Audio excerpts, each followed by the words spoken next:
What's going on, everybody? Welcome back to Sensei CRACC Vegas, the channel where we break down the best games to make easy money, find the best value, and cash these tickets.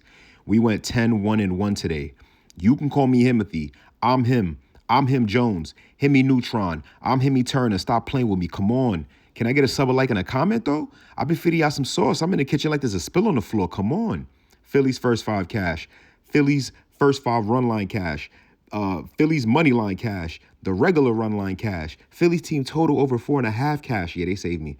Brewers money line cash. Brewers first five cash. The Dodgers first five money line push. You got your money back. Blessings. Under 8K schoolball. Played that in the Discord. Finished with 6. That cashed. Rays team total over cash and the regular game over cash. The only thing I lost was the Guardians. Joey Cantillo sold. Real estate agent. That man was looking like Joey from Friends. I don't understand what he was doing out there, but it is what it is. I also added an official donation link for anybody who wants to support the channel, help me continue putting out free content. Donations are completely optional. I will never pressure anyone or personally ask anyone to donate. Please only use the official link posted by me in the Discord and in the bio. If you decide to support me, I appreciate it. Thank you so much. All that money probably going to my child. I'm not going to lie to you. She about to turn 2. My job does not pay enough. If you're new here, make sure you hit this subscribe button, turn on the notifications. Don't miss out on any of my daily MLB betting breakdowns, best bets, home run picks, and pitching matchups. This is the lab where we break down the numbers, the pitching, the matchups. We find where the value's at, and we attack. Before we get into the matchups, make sure you join the Discord. The link is in the description. That's why I'll be posting all my extra picks, updates, any last-minute plays. Now let's get into today's top 5 pitching matchups and my favorite bets on the board. Let's lock in. I'm your Sensei. Let's crack Vegas. First, we have the LA Dodgers taking on the Chicago Cubs at Wrigley Field. Real quick, I just want to say Tariq Schoolball did everything he could. I don't even blame that man. The Dodgers organization has too many overpaid people to be performing like that. Like, come on, son. Y'all looking like a whole team. You look like y'all was trying to perform a High School Musical. I didn't get it. I don't get it. Why can't you just win? You had a $300 million man on the mound and you still didn't even try. Anyway, moving on. Cubs are minus 124 favorites. Dodgers are plus 106 dogs, 9.5 total.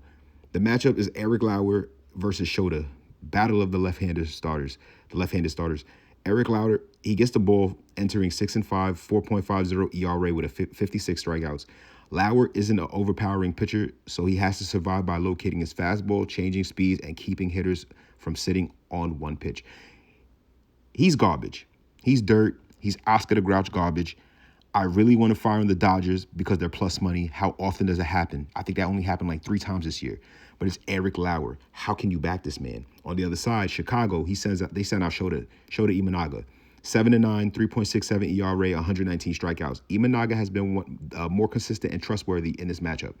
He attacks hitters with an excellent command, elevates his fastball, uses his splitter to generate swing and misses. However, Shota is a fly ball pitcher. We all know this. He could be vulnerable to home runs, which is always dangerous against a Dodgers powerful lineup. Let's keep it a buck. The weather at Wrigley Field, the wind, everything's extremely important. If the wind's blowing out, obviously both left-handers, they're going to have some problems keeping the ball inside the stadium. Let's keep it a buck. That shit going flying. Bye-bye. Adios. If the wind is blowing in, that could give Imanaga an even better advantage. The pitching advantage obviously goes to Shota. I don't love fading the Dodgers offense. Obviously, that's my favorite team. But after seeing what they did with Schoolball on the mound, how could they possibly win with Eric Lauer? That doesn't even make sense. I'm going with the Cubs money line. I was about to curse the Dodgers out just now. I'm not going to lie. I had to stop myself. Yeah, Lauer has a tougher assignment. Imanaga has been he has better numbers this season. But depending on the wind, I'm definitely I'm going with the Cubs money line. I might even go with the Cubs first 5. The Dodgers bullpen's trash. Eric Lauer's trash. Oscar the Grouch garbage. I mean, this should be an easy pick. I also do like the Cubs on the team total over. If the wind's blowing out, they're scoring runs, especially on Eric. Eric is dirt. Next up, we got the Blue Jays taking on the Astros. Astros are minus 166 favorites. Blue Jays are plus 140 dogs, 8 total. The pitching matchup is Jameson Taillon against Hunter Brown. On paper, Houston has a major advantage on the mound, straight up. Taillon, he's going to make his Blue Jays debut. Now, he just got traded from the Cubs. That's hilarious. He enters 2-6. He has a 5.92 ERA, a 1.36 whip across 15 starts. If this man isn't garbage, I don't know what he is. Like, yo, Garbage day is on Mondays and Wednesdays. What's up? Like, he should be outside.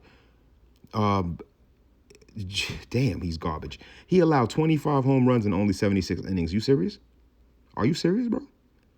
He currently owns one of the highest home run rates among qualified pitchers. That's how bad he is. Dangerous. It's a dangerous weakness against the Astros lineup. Plenty of power. You got Alvarez, Nolan. Like, it's going to be a problem for him. He doesn't generate swing and misses. He's going to have to survive through command, weak contact, and keep the ball inside the stadium. I don't see that happening. If he leaves pitches over the middle of the plate, is over. They're going to put up runs very quickly. Houston sends out Hunter Brown. He's looked much better this season, returning from his little shoulder injury. He's coming off against another strong performance against Texas. In the last outing, he only allowed 2 runs across 5 and a third innings. His fastball velocity has returned. He has started generating more swing and misses with his breaking pitches. Brown attacks hitters with a powerful fastball, slider, and a curveball. That's what I know him by. That man's curveball and slider is so demon-like, he needs to go to church. When he is ahead in count, he has a legitimate strikeout upside against the Toronto lineup. Toronto's garbage. They can't hit the ball. They suck. And who's at home? Okay, yeah, they suck. Vlad can't hit no home runs. He's dirt. Like, I don't understand. My only concern is Brown. He may not be allowed to throw extremely deep in the game after missing a significant time. They probably still got him on, clock management. They're probably watching his pitch counts. So you got to be careful with that. Comparing both starters, Hunter Brown's obviously the more trustworthy pitcher. My favorite angle is the Astros on the money line. I'm going to play the first 5 also. I like both. This allows us to back Hunter Brown against Tyon. I'm not a fan of the Astros bullpen, but I think they could make it out. I think they can make it out alive. But the main play is the first 5. Full money line, just cuz. Next up, we got the Angels and the Orioles. We got Trevor Rogers versus Reed Detmers. The Orioles are minus 136 favorites. Angels are plus 116 dogs, 8.5 total. Reed, 4.03 ERA, 145 strikeouts. Like, what? How are you so ass, but you got so many strikeouts at the same time? What type of oxymoron bullshit is this? Showing that he's possessed legitimate swing and miss ability, but he just can't stop them from scoring on him. That doesn't make sense. His best weapon is the breaking ball. Obviously, when Detmers is locating when he's locating it below the strike zone and getting ahead in counts, he could pile up a whole bunch of strikeouts quickly. Wow. He recently struck out 9 Astros while allowing only 2 runs across 5 innings. He was lights out. I'm not going to front. But both runs came from solo home runs. He can give it up. He can give it up. They're going to let it fly. They're going to touch the sky. R. Kelly. That perfectly explains the risk of Detmers. He can miss bats, but when his fastball command slips, it's over. They letting it out off the park. On the other side, Baltimore is sending Trevor Rogers out. He enters 4.27 ERA, 89 strikeouts. Yes, these numbers are dirt, but Trevor Rogers, I think, is back. I told you that last time, and he dominated. I don't see why he can't do it again against an Angels lineup. They're dirt. Yeah, they got some big-ass bats. These dudes look like they from the country, cracking eggs and flipping tractor trailers. But at the end of the day, they cannot hit the ball to save their lives. He should have no problem. Angels lineup, yeah, it does have dangerous right-hand power. But Rogers, he must avoid falling behind in counts, which he probably will. If he leaves pitches over the middle of the plate, yes, it might be up for him. I'm not going front. They have powerful bats. It might be up for him. But I think he could keep his command, keep his composure, and hold it down. When you comparing both of them, obviously he's the more favorable matchup to me, obviously, and he's at home. I like Reed Detmer's strikeout props. I feel like the O's are going to get struck the hell out. I think he's going to get them. Depending on what the number is, obviously. I'm also considering the first 5 innings under. I think they both could hold down the fort, and I don't think there will be 5 runs, or it might be 5.5. I got to check the line. I don't see a lot of runs being scored. The O's are kind of cold, and the Angels suck. You got 2 great pitchers. Must I say anything else? Next up, we got the Rays versus the Rockies. It's at Coors Field. The Rays are minus 154 favorites. Rockies are plus 130 dogs, 11.5 total. Pitching matchup is Nick Martinez against Sugano. That's tough. The battle between 2 veteran right-hand pitchers. They both rely on command and overpowering strikeout stuff. That's tough. Nick Martinez, he's 10-3, 2.77 ERA, 69 strikeouts. He has been more consistent pitcher throughout the season, but he's coming off a rough outing where he allowed 6 runs and 4 home runs across 6 innings. Wow. He has been the man all season. That last game, he looked like a chump. Martinez's biggest strength is his ability to mix pitches, change speeds, keep hitters off balance, obviously, sitting on, keep them from sitting on one location. He normally limits walks. He forces hitters to earn their weight on base. You got to work hard to get there. He's not just going to give it up. However, cores, they create, a completely different challenge. The elevation and the altitude. It's going to be hard for him. On the other side, Sugano, he's 11-4 with a 4.47 ERA, 58 strikeouts. He's coming off one of his best outings of the season, allowing only 1 run across 6 2/3 inning against Kansas City. I got to give it to him. That was tough. He did his thing. But at the end of the day, it's still Kansas City. That's not showing me anything. My fault, bro. My fault. Sugano relies heavily on command, sequencing, and changing speeds. He does not generate high number of strikeouts. He can work efficiently and induce weak contact when he is locating, when he's locating it properly. The Rays lineup, more difficult assignment. Tampa Bay, more depth, power. Sugano is going to have problems if he falls behind.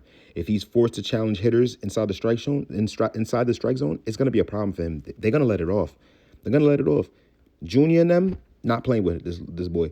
When comparing these two starters, Nick Martinez clearly has been the better pitcher this season. However, both pitchers carry additional risk because where they're playing, Coors Field. I like the Rays first 5. I like the Rays team total again. I like the Rays on the full money line again. And yeah, that's really it. They're going to have a sweet time with Sugano. I'm not going to lie. He's dirt. Nick Martinez has a little bit of regression going on, but I still think he's the better pitcher by far. Next up and last up, the Pirates and the Brewers. We got Kyle Harrison versus Paul Skenes. This is the best game of the day. Brewers minus 130 favorites. Pirates plus 110 dogs, 7 total. Kyle Harrison takes the ball. He's 8-2, 3.01 ERA, 101 strikeouts. The left-hander has been excellent this season, but this is still his first start back after missing time. So the big question is, how deep will Milwaukee allow him to pitch? On the other side, Paul Skenes, 9-9, 3.90 ERA, 156 strikeouts. We already know who this man is. Yes, he has been pretty garbage. They do not back him, but he's still a demon. He just went to church. The record isn't pretty. He still possesses elite strikeout stuff. He can completely take over a game when the command is locked in. That's it. This looks like one of the biggest pitching duels on the board. Obviously, Harrison has been more consistent overall, but because he's returning from the absence, I trust Skenes a little more to provide length. I would be looking towards a first 5 under, obviously, and Skenes on a strikeout prop. Actually, I like Kyle on a strikeout prop. If it's 5 or 6, yeah, I'm taking that. The Pirates are like one of the top teams in striking out, so either pitcher you pick, flip a coin or some shit. It's probably gonna hit anyway. Yeah, definitely. I still think Paul Skenes he'll be in the game longer. I do like the Brewers. I like them to win, but I feel like Skenes will be there longer. The question is, are they gonna give him any run support? That's the question. It's up to you. Thank you for watching. Thank you for listening. Please like, comment, subscribe. I appreciate everybody being here. Once again, Discord's going to be in the link. Discord's going to be in the description, in the bio. Let me know what's your favorite bet in the comments. Let me know if you have any bets better than mine. I might even tell you I need that bread. Thank you so much. Bada bing, bada boom. Forget about it. I'm out later.